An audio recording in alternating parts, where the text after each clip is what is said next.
Let's just take a look now at the hero's journey.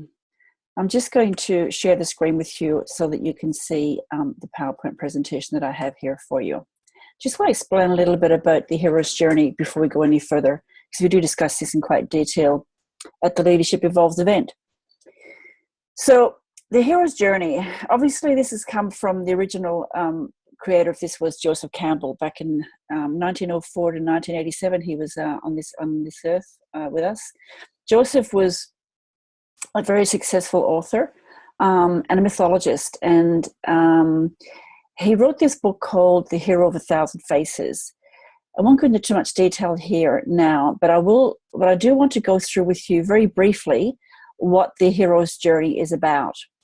So you'll see that there are four quadrants there in front of you. They've got the childhood in the top right-hand corner, the adolescent in the bottom right, the young adult on the bottom left, and the mature adult on the top right. We also have in the top two quadrants, we have the ordinary world. You can notice that at the top, the heading in the top there, and the bottom two are what we call the special world. Now, this diagram is my own adaptation from that of the original from Joseph Campbell. But the ordinary world, this is the hero. This is it's where it's uneasy or uncomfortable, or we're just unaware of the call to adventure, whatever that call to adventure might be. But it is there. We all have this call to adventure, and we have it in various parts of our life, depending on what it is we're actually looking for.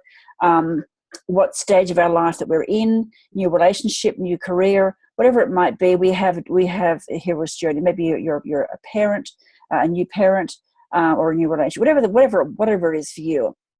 So we may not always exactly know what it is, but there's some kind of polarity, in a hero's life, and it's pulling in different directions, and it causes stress. So we have the call to adventure. The call to adventure is there on the top right-hand corner. So the call to adventure is something shakes up the situation. So it's either from an external pressure or source, or for something that's rising up from deep within us. And so the hero must face the beginnings of change. So then we start that journey, yeah? And we decide, okay, I'm going to take this on. And then a little while later we go, oh, wait a minute, maybe this isn't quite what I want to do. And we have what we call the refusal to the call. Now, some heroes on the journey feel the fear of the unknown. Most of us do. And then they try to turn away from the adventure. And it might be very, very brief adventure. It may also be that another character, some negative influence in your life or person in your life, is expressing the uncertainty and the danger ahead. And that's why you start to consider, maybe this isn't for me. When we get through that part, the refusal to the call, we go on to meeting the mentor. Now, the mentor can be somebody outside of you, or it could be you, your own self, truly deep on the inside. So when we meet with a mentor, the hero comes across this mentor, this seasoned traveler, and they're familiar with many, many worlds out there. Or it could be a trusted coach, a magician of some kind, someone who gives you insights and training, equipment, or advice that will help you on the journey. The hero can also begin to tap into their own resources inside and the courage and the wisdom that comes with that. So when we decide then that we're going to keep going, we cross the first threshold. And the first threshold, this is at the end, if you like, of Act 1, yeah? And the hero commits to leaving the ordinary world behind, and they're entering in a new region or a condition or an unfamiliar rules or values in their life. Once you cross the threshold, then you're into the dragon's lair or the belly of the whale. This is where the hero is tested in all sorts of ways. And this is in the special world. Now, the approach, the hero finds some new allies, and they prepare themselves for major challenges in this special world. These challenges, they come over and over again. There's lots of roads of trials and tribulations. Lots of roadblocks keep coming your way, and no matter what happens, you feel as though, I'm going to fight my way through this. I mean, people do go back, yeah. But once you cross the threshold, it kind of gives you that drive to keep going. It's like, I'm after, what am I looking for? It's whatever the Holy Grail is for you, whatever the Holy Grail is, that's what you're in search of, in no matter what journey that you're in. And so we have what we call the roads of trials and tribulations. And then we get to a point where we're actually meeting the temptress, meeting temptation. I whenever I'm in the training room, I usually refer to something like, imagine back in the day, when they had tall ships, whenever the Captain Cook, was coming to Australia, and in those times, they used to say they heard a siren. There was a mermaid. A mermaid was calling them, and so they followed the cry of the mermaid, or the song of the mermaid, and then they eventually came up upon the reef, and they were the ship sank. So this is what we're meeting, the temptation. It's calling us. Yeah, it's calling us. But something has to some significant event has to happen. Something has to happen.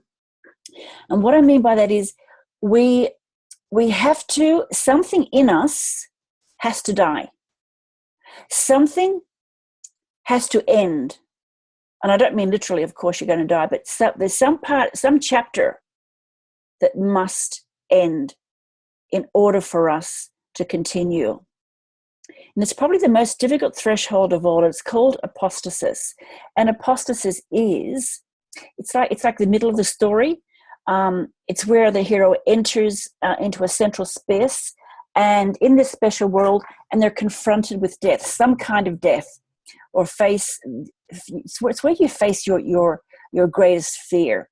And so out of that moment of death comes new life. You're reborn. Once you can cross that threshold, then we reach the young adulthood, which is the ultimate boon. It's the reward. Here it is, my holy grail. Whatever your holy grail might be for you, whatever it is whatever it is for you is fine. But it's the reward for the whole journey. And the hero takes possession of the treasure, one by facing death itself. And there's many celebrations here, but there's also a danger of losing the treasure again.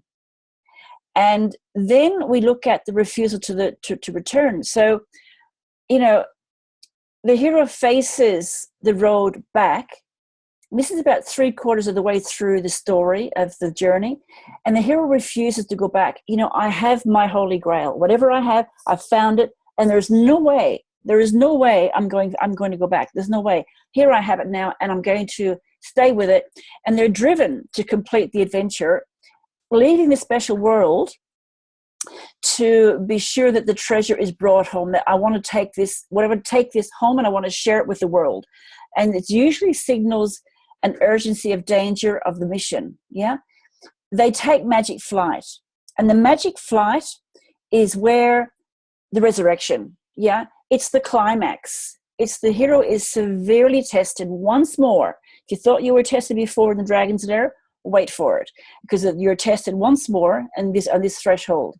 And he or she or you is purified by the last sacrifice. There's another moment of death here, another rebirthing. And on a higher and more complete level, it's where the hero's action, the polarities that were in conflict, at the very beginning, are finally resolved. And when they're finally resolved, we cross the next threshold. We are masters of the two worlds. The two worlds, of course, being the ordinary world and the special world. So when we get there, we become free to live.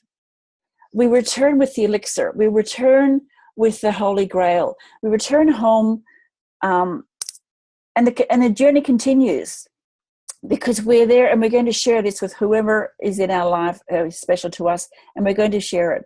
We're bearing some element of the treasure that has the power to transform the world as the hero has been transformed. And then, of course, we have the next call to adventure.